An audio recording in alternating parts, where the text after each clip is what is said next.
Ok, bonjour, bonsoir, je ne sais pas l'heure à laquelle vous regardez cette vidéo.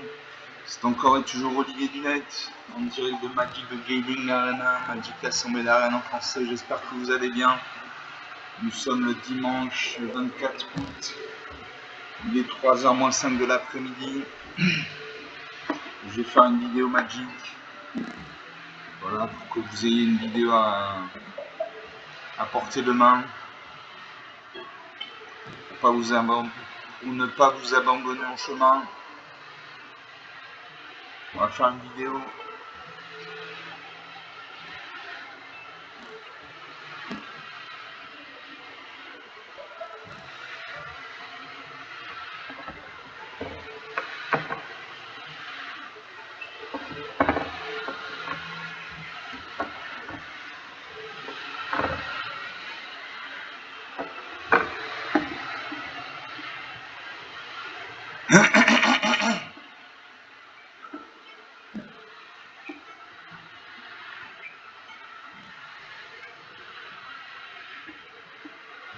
Voilà, on va jouer.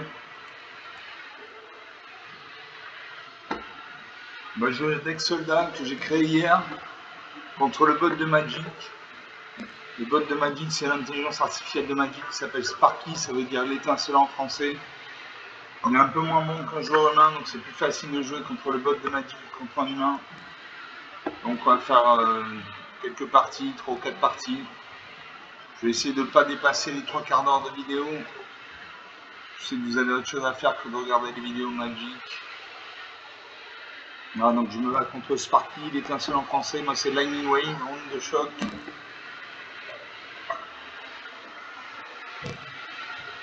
L'adversaire j'en premier. Alors j'ai une plaine, donc comme un âne blanc. J'ai une montagne, donc une à rouge. J'ai vétéran intrépide pour 3 malins dans moins de blanc. Théorie d'impatient pour 3 malins dans moins en rouge. Carnium Céleste de Calvaron pour 5 malins dans moins en rouge. Allez, j'ai fait un mulligan. J'ai pas assez de terrain, il faut au minimum 3 terrains. Voilà. Donc je pioche un marais, donc une mana noire, une montagne, donc une mana rouge, une forêt, donc une mana verte. J'ai Urénie, le champ sans fin, une 10-10 pour 8 mana dans au moins un vert, au moins un bleu, au moins un rouge. Pour 4 mana dans moins un noir, j'ai Cavalière du Jaillisseur des Sables. Pour 4 mana dans moins un rouge, j'ai Carnage de Mishra. J'ai fait un deuxième mulligan.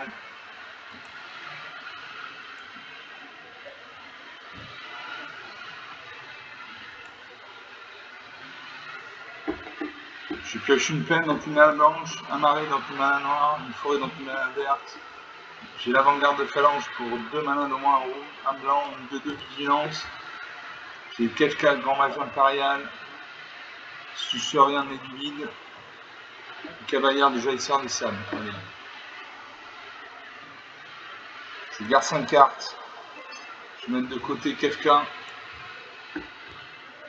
Et soit le Susurrien et du vide, soit la Cavalière de Jaillisseur des Sables. Susurrien et du vide, à chaque fois que cette créature ou que notre créature ou que notre artefact contrôlé meurt, un adversaire ciblé perd un point de vie ou gagne un point de vie. Le Cavalière de Jaillisseur des Sables, une 2-1 menace. Quand cette créature arrive, elle endure 2. Donc en durée 2, mettez 2 marqueurs plus influents sur cette créature, créez un jeton de créature 2 de blanche esprit. Allez, je mets de côté le Susurrien et du vide. Il me reste 5 cartes. Je salue mon adversaire, même si c'est une machine. Il pose un marais, donc il a un deck monocouleur noir. Il faut savoir que Sparky n'utilise que des decks monocouleurs. J'ai de la mana blanche. Mon adversaire pose un deuxième marais. Je joue de mana noire. Je peux jouer l'avant-garde de phalange d'une 2-2 vigilance. Vigilance, attaquer ne fait pas s'engager une créature avec la vigilance, ça veut dire qu'elle peut attaquer et défendre un tour. A chaque fois qu'un artefact contrôle arrive, cette créature gagne plus 1 plus 0 jusqu'à la fin du tour. Donc une petite carte. Normalement, c'est un peu un troisième arrêt, une invoque la sauvage, une créature 1 volante. Au début de notre étape de fin, si un adversaire a perdu des points de vie, c'est tour simultané à marquer plus 1 plus 1 sur cette créature. Je joue une montagne. Je peux jouer la couvée de la tempête jumeleuse pour 2 mana dans en rouge. La morsure incandescente inflige une blessure à une créature sans le vol ciblé. Sa créature a le vol, donc je ne joue pas ça. Je fais suivant. J'attaque. Je pense qu'il ne va pas bloquer. Il ne bloque pas. 18 à 20. Non, ça représente le 4ème marée, il a 4 points de mana. 3 points de mana, il invoque le zombie dévastateur, une 2-2, il m'attaque avec ça, il fait un point de dégâts, 19 à 18. Comme j'ai perdu des points de vie, son navire sauvage passe de 1 à 2-2. Je joue une forêt. Je peux jouer la cavalière, déjà il sort de sable, une 2-1, menace quand cette créature arrive en endure 2. Donc je vais mettre 2 marqueurs +1/+1 sur ma cavalière. Elle passe à 4-3. J'attaque les mains de 2, il peut bloquer avec ça de 2. Il bloque. Les 2 créatures meurent. Un serpent dans le 5ème marée, il invoque le Vorin Crovo, une 2-1. Il va attaquer avec ça de 2. Il fait 2 points de dégâts, 17 à 18. Comme j'ai perdu les points de vie, son navire sauvage passe de 2-2 à 3-3. Il a récupéré le zombie dévastateur. Je pose une montagne.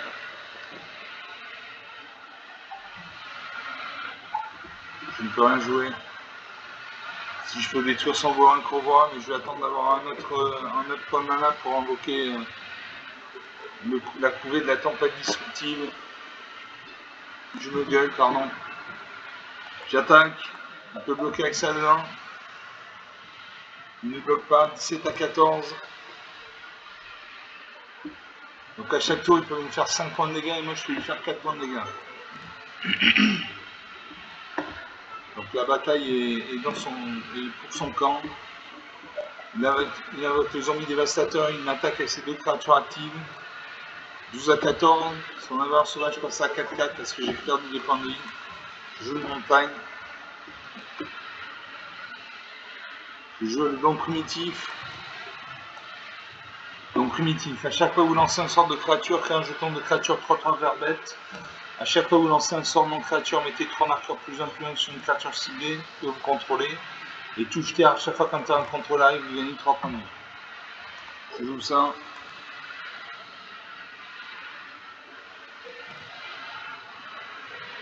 J'attaque même à 4-3.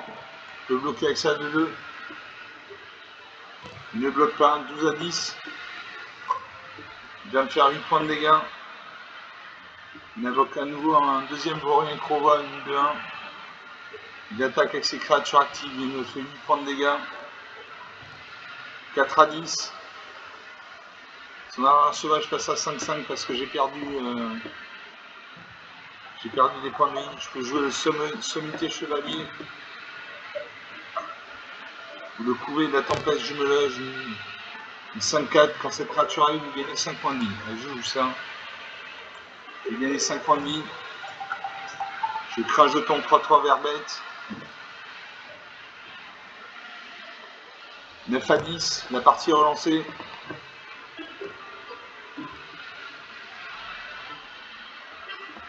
Je n'attaque pas. Je garde mes créatures pour défendre. Un serpent dans le 6ème marée. Il attaque avec toutes ses créatures. Je peux bloquer ça 5-5, elle m'a 5-4. Elle va mourir, tant pis. Je bloque ça 2-2, elle m'a 3-3. Et une de ces 2-1 avec ma 4-3. Donc il va y avoir des morts.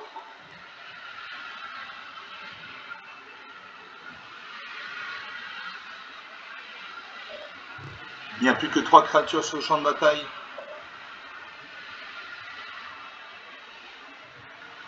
Il invoque un deuxième Vorin Crovo. Moi je peux jouer malédiction dans l'intrus, un enchantement. À chaque fois qu'une créature que le joueur enchanté contrôle un de ses joueurs par un point de vie, vous gagnez un point de vie. Je joue ça. Je cible mon adversaire. Je mets 2 marqueurs.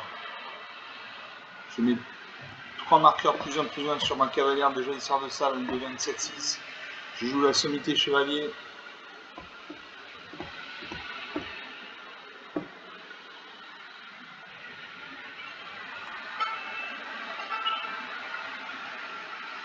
Je crée un jeton 3-3 verbette. Est-ce que j'attaque?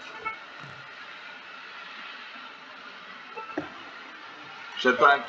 Je fais 7 points de dégâts. 7 à 3, 4 points d'écart.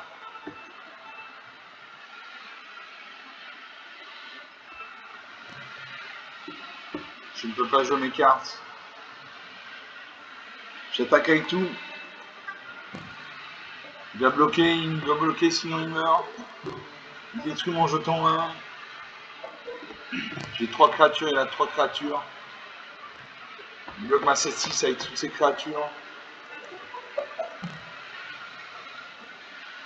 Voilà, 7 à moins 3, 10 points d'écart. J'avais le don primitif, une créature un enchantement très puissant. Je vous le relis. À chaque fois que vous lancez un sort de créature, créez un jeton de créature 3/3 vert bête. À chaque fois que vous lancez un sort de créature, mettez 3 marqueurs +1/+1 sur une créature ciblée que vous contrôlez. Et touche terre à chaque fois qu'un terrain contrôlé arrive, vous gagnez 3 points de vie. Donc c'est une carte très intéressante, très puissante. 11 minutes de jeu depuis le début de cette vidéo. Une partie jouée, une partie gagnée.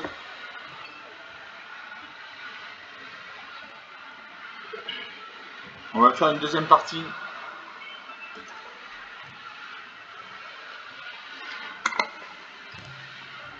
Toujours contre Sparky, l'intelligence artificielle de Magic.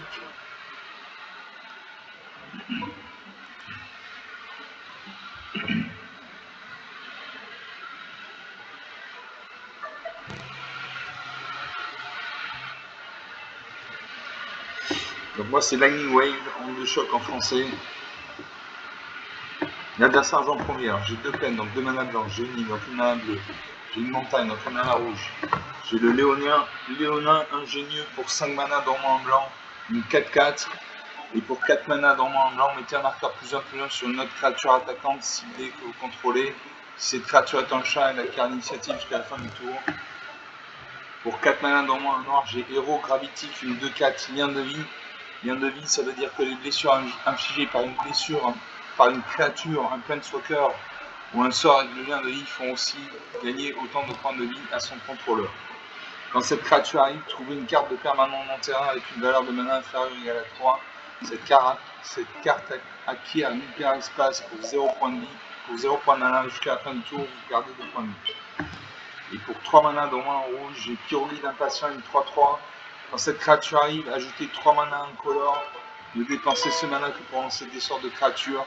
Quand cette créature meurt, exilez 2 cartes dessus de la bibliothèque.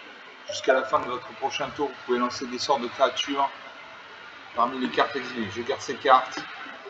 Je salue mon adversaire, même si c'est une machine. Il pose une montagne, donc il a un deck monocouleur rouge. Il invoque le cadet de la rue d'étain, une créature 1. A chaque fois que cette créature devient bloquée, crée un jeton de créature 1 rouge gobelin.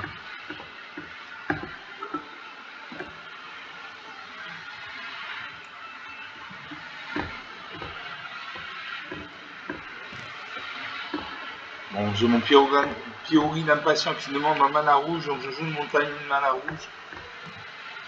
Ensuite, j'aurai une mana blanche pour le Léonin ingénieux.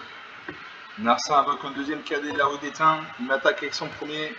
Il fait un point de dégâts, 19 à 20. Je pose une plaine. Je peux jouer l'inquisiteur de la lande, une 2/2. Et pour 3 manas d'au moins en blanc, cette créature acquiert l'initiative jusqu'à la fin du tour. À mon adversaire de jouer. Je pose une 3e montagne. Il a 3 points de mana. Pour 3 points de mana, il invoque le rassemblement de gobelins. Il crée 2 jetons de créatures du gobelin. Je pose une montagne. Je peux jouer le Pyrolyde impatient, une 3/3.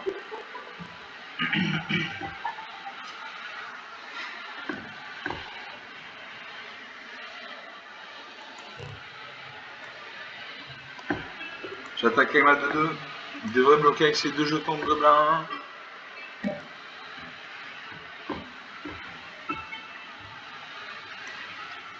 Je cible ces gobelins de la rue d'étain. Nos 3 créatures meurent. Narsa invoque le voleur de nuit, de 1 célérité, c'est-à-dire qu'elle peut attaquer dès son arrivée sur le champ de bataille. Donc il attaque. Je bloque sa 2/1 et ma 3/3. Je vais prendre 2 points de dégâts. Peut-être qu'il a boosté sa 2/1. Il réfléchit. Il booste sa 2/1. C'est une 3/1. Initiative. Il m'attaque avec ses 2 jetons, 17 à 20. Je pose une plaine. Prochain tour, je pourrais jouer le Léonin ingénieux. Il m'attaque avec ses 3 créatures. 13 à 20. Je joue un marais. Je peux jouer le Léonin ingénieux, une 4-4.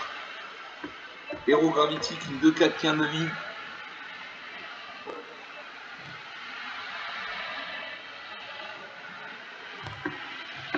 Ou avaleur de cadavres sauvages. Ciblé jusqu'à une créature, mettez un marqueur plus 1/+1 sur elle, piochez une carte. Allez, je vais jouer. Qu'est-ce que je peux jouer? Je peux jouer l'héros gravitique. Quand cette créature arrive, trouvez une carte de permanent de mon terrain avec une valeur de mana inférieure ou égale à 3. Cette carte applique un hyper espace pour 0 points de mana jusqu'à la fin du tour où vous perdez 2 points de vie. Allez, je perds 2 points de vie, tant pis. Je pioche le bombardement d'assaut. À chaque fois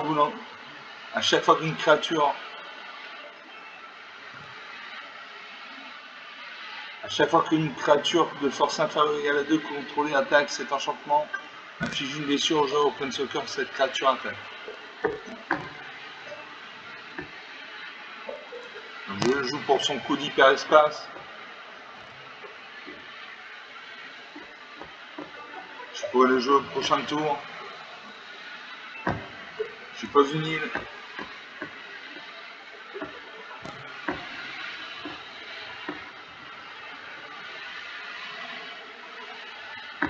Je peux jouer la valeur de cadavre sauvage, une 3-5 vol, contact mortel. Quand cette créature arrive, exilez jusqu'à 2 cartes ciblées une cimetière unique. Donc je cible son cimetière il est à droite de la pioche, là vous voyez en haut à droite.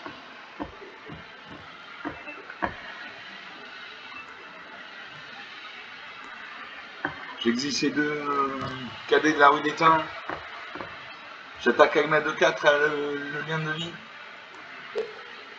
Je devrais bloquer avec ces 3 créatures, c'est ce qu'il fait. Je bloque ça 2 en premier. Il reste 2 créatures sur le champ de bataille. Ma 3-5 volante contact mortel et son jeton gobelin 1. Je pose une île. Je peux jouer carrément toutes les cartes. Donc Léonin ingénieux, une 4-4. Le commandant aspirateur, une 1-4. À chaque fois que notre créature avec une force inférieure à 2 contrôle arrive, vous gagnez un point de vie, piochez une carte. Donc je peux jouer le bombardement d'assaut. Je joue le Léonin ingénieux, une 4-4. J'attaque à ma 3-5 volante, il ne peut pas bloquer parce qu'il n'a ni la vol ni la portée, donc je lui fais 3 points de dégâts. 13 à 17. Ça pose une Itami, il a 8 points de mana. Il invoque le vol hors de Nice, célérité de 1. Je pose une montagne. Je peux jouer le bombardement d'assaut, mais mes créatures ont une force supérieure à 2, donc ça ne va pas marcher. Donc je joue le commandant aspirateur. À chaque fois qu'une créature avec une force inférieure ou égale à 2 contrôle arrive, vous gagnez un point de vie, vous piochez une carte. Très bien. J'attaque avec mes 2 créatures. Ma 3-5 va passer parce qu'elle a le vol. En face, il n'y a ni le vol ni la portée. Il va bloquer ma 4-4 peut-être. Non, il ne bloque pas. 13 à 10. 3 points d'écart. Il invoque le bombardement d'assaut. Donc à chaque fois qu'une créature de force inférieure ou égale à 2 contrôle et attaque, cet enchantement inflige une blessure au joueur au Planeswalker, cette créature attaque. Je pose une île. Je joue le bombardement d'assaut. Et j'attaque avec mes 3 créatures.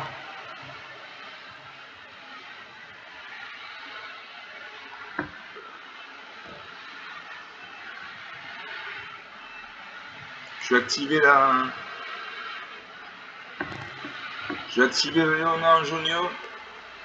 Je vais mettre un marqueur plus 1/+1 sur une autre créature attaquante. Je vais le mettre sur ma 1-4. Il bloque avec ces 2 créatures. 13 à 4. Il n'a plus de créatures sur le champ de bataille. Il invoque l'Albardière intrépide, une 3-2. Je pose une plaine. J'attaque avec tout.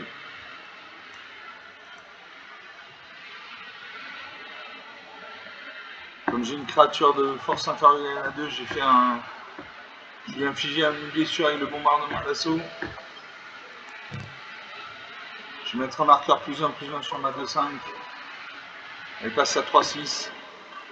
Je peux encore le refaire. Je vais mettre sur ma 3-5. J'attaque. Et là, je le finis. 13 à moins 8, 21 points d'écart. 20 minutes de jeu depuis le début de cette vidéo. 2 parties gagnées, 2 parties jouées, 2 parties gagnées. J'ai eu de la malin. Il nous faut au minimum 3 terrains pour commencer avec un... 2 terrains, c'est trop aléatoire. Moi, je regarde, je ne fais que des decks à au minimum 3 terrains. Sinon, c'est la galère. Donc 2 parties jouées, 2 parties gagnées. On va en faire une troisième.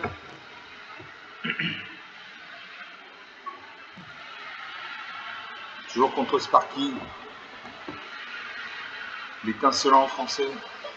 Je commence. Alors j'ai 2 marées, donc 2 manas noirs. J'ai la maréchale aile du Levant pour 2 manas dormants blanc. Le cristal muant pour 4 manas dormants de blanc. Espèce de tempête pour 5 manas dormants de blanc. Renfort de Shinra pour 3 manas dormants noir. Allez, je fais un mulligan. Je pioche 2 plaines, donc 2 manas blanches. 2 îles, donc 2 manas bleus. Diligence raisonnable pour 3 manas dormants blanc.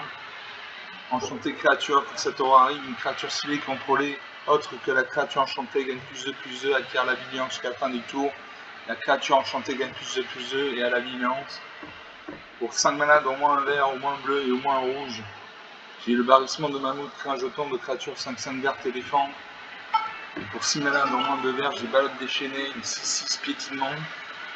Piétinement, ça veut dire qu'une créature et le piétinement peut infliger son surplus de blessures de combat au joueur au planeswalker qu'elle attaque. Et touche terre, chaque fois quand tu as un contrôle arrive, tu as un jeton de créature 4/4 vert bête. Allez, je garde 6 cartes. Je vais mettre de côté une île. Voilà. J'ai fait le pari que j'ai pioché de la mana. Il faut la mana rouge et de la mana verte.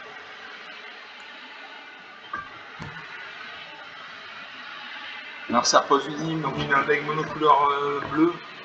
Sparky n'utilise que des decks monocouleurs. Il invoque le goéland de Zephyr, une créature à un vol. Je pose une deuxième plaine. Je pioche là. Infanterie des 1000 lunes. Il m'attaque avec ça, il me fait un point de dégâts, 19 à 20. Je pose une île. Je peux jouer l'infanterie des 1000 lunes, une 2-4. Dégager cette créature pendant l'étape de dégagement de chaque autre joueur. Ça veut dire que si j'attaque, ma créature va s'engager, mais elle va se dégager autour de l'adversaire. Donc c'est comme si elle avait la vigilance en fait. Marsa va invoque le garde de l'île des Vos, une 2-2. Il fait un point de dégâts avec son goéland du Zéphyr. 18 à 20. Je pose une forêt. Je peux jouer la vigilance raisonnable.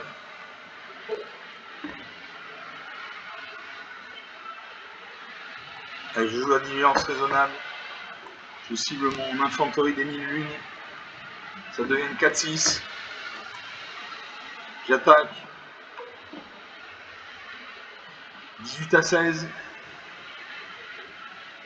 À chaque tour, je peux lui faire 4 points de dégâts. Lui peut me faire 3 points de dégâts. Il invoque la bonne sans nuage, une créature volante de 1. Quand cette créature arrive, piocher une carte, il pioche une carte. Une attaque avec ces 2 créatures actives. Elles ont le vol, donc je ne peux pas bloquer. 15 à 16. Je pose une montagne. Je peux jouer le barrissement de mammouth. Je crée une créature verte 5/5 éléphant. Voilà. Alors, quand il attaque, il peut me faire 5 points de dégâts. Moi, je peux lui faire 4 points de dégâts plus 5 points de dégâts. Donc, je continue à attaquer. De toute façon, toutes ces créatures ont le vol, donc je ne peux pas les bloquer. Donc, autant attaquer. J'attaque avec ma 4-6. Il renvoie ma 5/5 dans ma main. Il pose une 5e île, il a 5 points de mana, il invoque un deuxième goéland de Zephyr à 1. Il attaque avec ses créatures actives, il me fait 5 points de dégâts. 10 à 12. Je pose une montagne. Je peux jouer le barrissement de mammouth.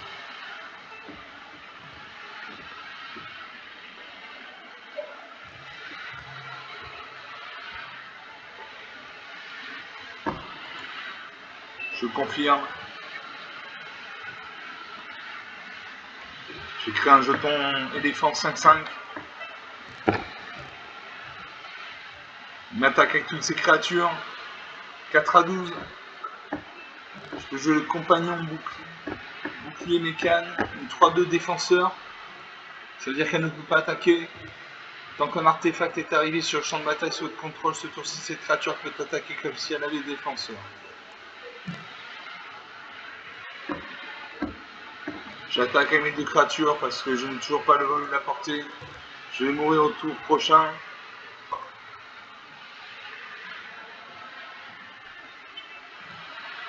Je vais mourir au prochain tour. Narsa invoque le céphaloprophète, une 3-3. Il aura les 2 cartes de sa bibliothèque. Il en met une dessus, une dessous. Il attaque et là il finit.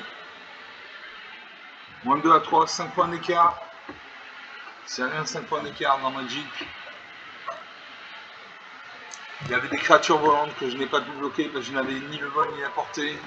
La portée, c'est comme si vous aviez une catapulte dans vos mains que vous pouvez jouer contre. Vous pouvez bloquer des créatures volantes. 26 minutes de jeu depuis le début de cette vidéo, 3 parties jouées, 2 parties gagnées.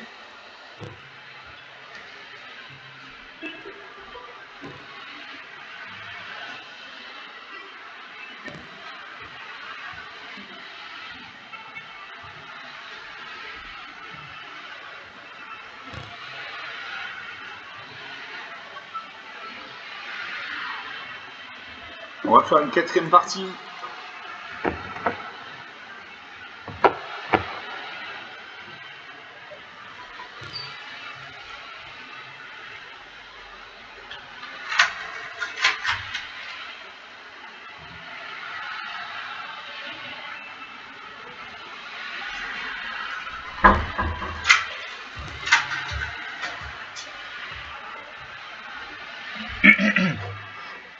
L'adversaire joue en premier. J'ai que 2 terrains, donc je vais faire un mulligan.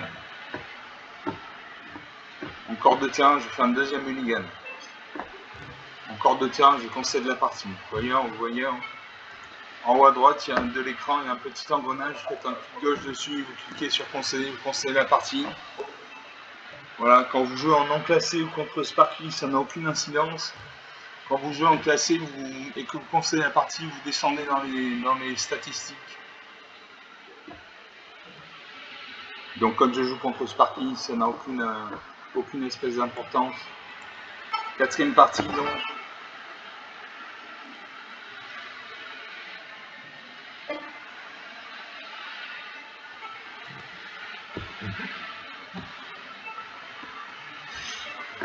Je pioche 2 montagnes. Et je fais un mulligan. Voilà, je pose 3 terrains. 3 terrains, c'est le minimum qu'il faut pour Magic. Donc je pioche une plaine, donc une mana blanche, 2 marées, donc 2 mana noirs. Compagnon bouclier mécane pour 2 mana dans moins bleu, 3-2 défenseur. Pour 5 mana dans moins 2 bleu noir, dissimulation mortelle. Détruisez toutes les créatures. Pour 6 mana dans moins rouge et au moins vert, j'ai Gladiolus Amicitia, une 6-6. Quand Gladiolus Amicitia arrive, cherchez dans votre bibliothèque une carte de terrain, mettez-la sur le champ de bataille engagé puis mélangez et touche terre. A chaque fois qu'un terrain contrôlé arrive, une autre créature civile contrôlée gagne plus de la carte effectivement jusqu'à la fin du tour. Enfin, pour 3 mana de n'importe quelle couleur, j'ai résolu la plaque Rapiécée, une 3-3. Quand cette créature arrive sur le champ de bataille ou le kit, vous gagnez une faveur unique avec. Quand vous lancez un sort de créature, cette créature arrive avec un marqueur +1 supplémentaire sur exhumation pour 2 points de mana dans moins en blanc. Renvoyez cette carte sur le champ de bataille depuis votre cimetière. Elle acquiert la célérité, ça veut dire qu'elle peut attaquer dès son arrivée sur le champ de bataille. Elle n'a pas le mal d'invocation. Exilez-la au début de la prochaine étape de fin si cette créature devait quitter le champ de bataille. Utilisez l'exhumation que lorsque vous pouvez lancer un rituel. Je garde ces cartes.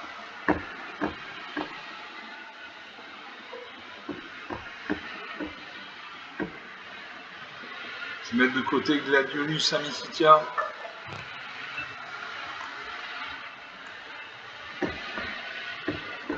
Narsa pose une montagne, une mana rouge, donc il a un deck monocouleur rouge. Il invoque le cadet de la rue d'étain, une créature 1. À chaque fois que cette créature devient bloquée, crée un jeton de créature 1 rouge gobelin. Ouais, je joue un marée, j'ai des cartes noires incolores, donc je joue un marée. Narsa pose une 2e montagne, il attaque avec son cadet de la rue d'étain, il fait un point de dégâts. Je pose une plaine. Là, ça pour une troisième montagne, il invoque l'aile bardière, un trépied, une 3-2. Il m'attaque avec ça, il fait un point de dégâts 18 à 20. Et je pose une plaine. Je peux jouer le résolu à plaque aspirée, à plaque rapiécée.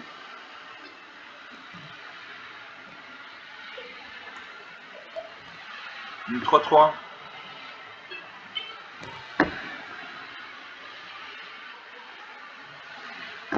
Narsar fait rassemblement de gobelins. Il crée 2 jetons de gobelins. Il attaque avec sa 3-2. Je bloque quand même à 3-3. Les 2 créatures meurent. Je pose un marais. Je peux jouer Lignonnet d'espoir ou résolu, un plaque raplissé. Lignée d'espoir. Si vous devez gagner des points de vie, gagnez ce nombre de points de vie plus 1 à la place. Je n'ai pas joué ça, je joue le résolu à plaque rapiécé.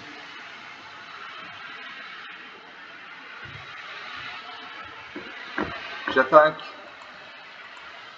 Je peux bloquer avec ces 3 créatures, c'est ce qu'il fait. Nos 4 créatures vont mourir. 18 à 20. La partie commence à peine. On sert pour une 5e montagne. Il invoque le Minotaure de Luan, une 3-2, une 2-3. Je pose une île. Je peux jouer la dissimulation mortelle, d'étudier toutes les créatures. Donc je vais garder cette carte quand il y aura beaucoup de créatures. Je joue le compagnon bouclier mécane, un défenseur 3-2. Tant qu'un artefact est arrivé sur le champ de bataille sur votre contrôle ce tour-ci, cette créature peut attaquer comme si elle n'avait pas le défenseur.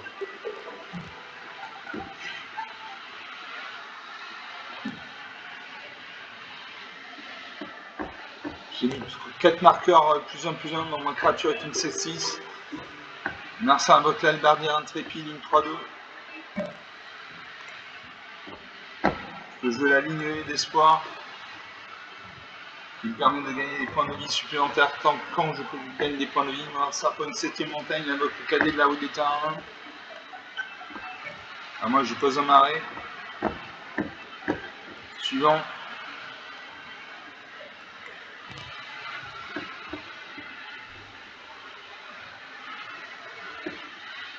Je peux jouer le glorificateur de la souffrance, une 3-2.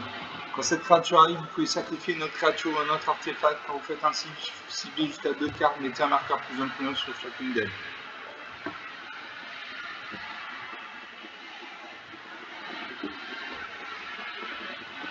Je ne sacrifie pas de cartes. À mon lanceur de jeu, il fait un choc, il détruit ma créature. Il pose une 8e montagne, il a 8 points de mana.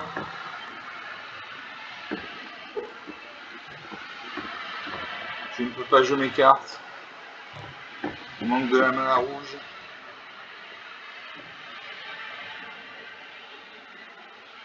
Allez, suivant. Je peux détruire toutes les créatures si je veux.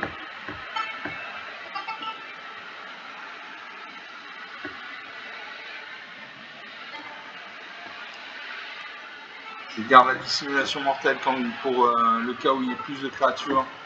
Narsar invoque le gobelin enragé célérité à 1. Je pioche le léonien, un génie, une 4-4. Et pour 4 mana dans moins en blanc, mettez un marqueur +1/+1 sur une autre créature attaquante ciblée contrôlée. Si cette créature est un chat, elle acquiert l'initiative jusqu'à la fin du tour. Je joue ça. Une 4-4. On Narsar de jouer. Je fais bombardement d'assaut.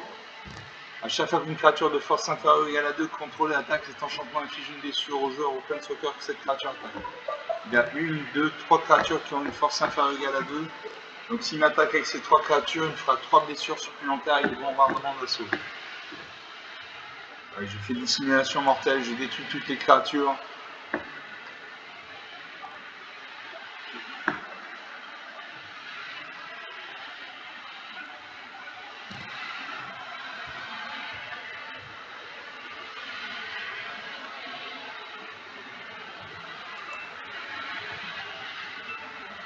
Ah, je ne peux pas.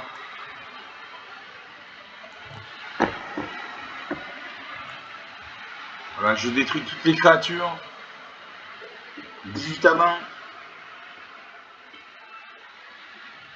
Alors ça pose une nouvelle montagne, je pose une forêt. Il faut la mana rouge. Non, c'est un vote de bord, de célérité, 2-1. Il m'attaque avec ça de 1, il fait un point de dégâts avec le bombardement d'assaut. 15 à 20, je pose une montagne. Je joue le coureur de Cavaron, une 2-1. À chaque fois que cette créature attaque, vous pouvez payer 2 points de mana. Si vous faites ainsi, créer un jeton de créature artefact de 2, incolore robot. Engagé attaque on sacrifie ce jeton à la fin du combat. Pour 5 mana, dans un rouge, je peux jouer le sauvage Crise Tempête, une 3-3 vol célérité. Et pour 2 points de mana dans un rouge, cette créature gagne plus 1, plus 0 jusqu'à la fin du tour. Je peux jouer également Kefka, Grand Mage Impérial, une 4-5. A chaque fois que Kefka arrive ou qu'il attaque, chaque joueur se défausse d'une carte. Puis vous piochez une carte pour chaque type de carte parmi les cartes défaussées de cette manière.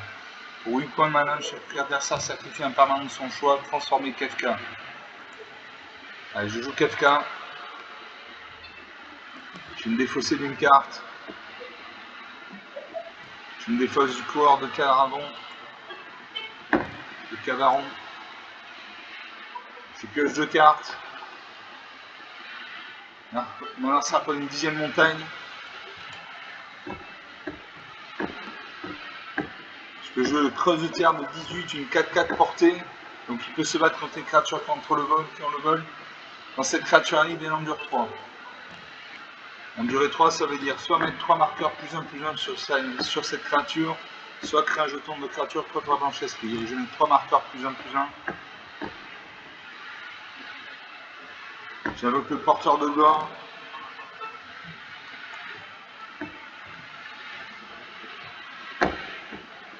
Et je garde mon sauvage Crise Tempête. J'attaque avec ma 4-5. Il peut bloquer avec sa 2-1. Je lui donne défausser d'une carte. Je me défausse du balade déchaîné.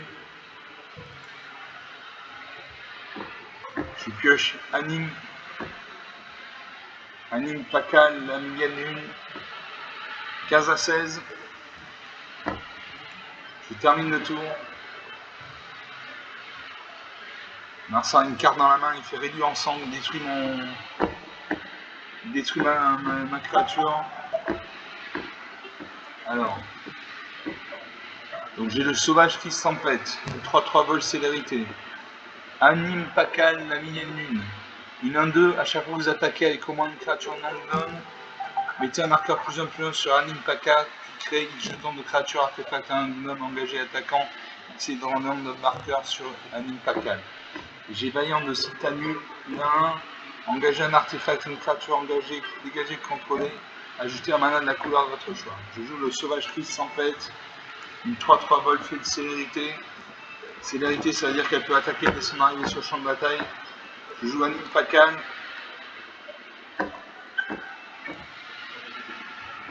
Et je peux jouer le Vaillant de Citanul. J'ai pu jouer toutes mes cartes.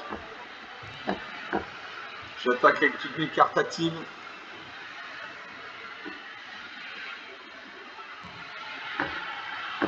Voilà. J'attaque avec toutes mes cartes actives.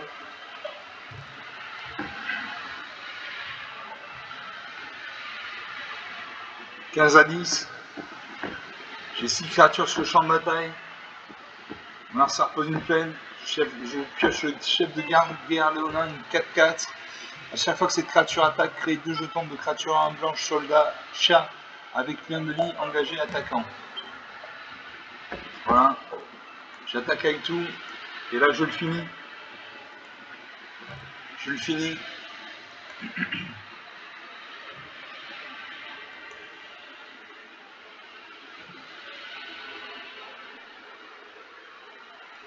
Voilà. 15 à moins 9. 24 points d'écart. 40 minutes de jeu depuis le début de cette vidéo. Donc j'ai eu de la mana, j'ai eu des cartes. Voilà, donc moi je vous conseille de démarrer avec une main avec au moins 3 terrains. Parce que 2 terrains c'est un peu léger, vous ne savez pas quand est-ce que vous allez pouvoir en piocher d'autres. Donc 3 terrains pour commencer, c'est bien. Donc, si vous n'avez pas 3 terrains dans votre première main, vous pouvez faire un premier mulligan, vous défaussez d'une carte. Si vous n'avez toujours pas 3 terrains dans la main, vous faites un deuxième mulligan, vous défaussez de 2 cartes.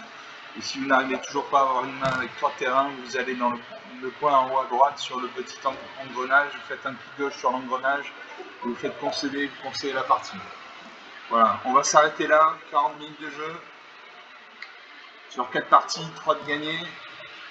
J'espère que cette vidéo vous a plu, elle était intéressante, il y avait du suspense. Voilà, donc vous pouvez lâcher des pouces bleus, des likes, des j'aime, des commentaires. Vous pouvez me mettre en commentaire la durée idéale d'une vidéo pour vous, si c'est une demi-heure, 3/4 d'heure, 1 heure. Moi j'essaie de faire des vidéos entre une demi-heure et 3/4 d'heure. Vous pouvez vous abonner à la chaîne, vous recevrez une notification à chaque nouvelle vidéo postée. Et vous pouvez parler de la chaîne autour de vous si vous pensez que ça peut intéresser quelqu'un de votre entourage. Je vous remercie d'avoir regardé cette vidéo, je vous salue, je vous dis à très bientôt, ciao.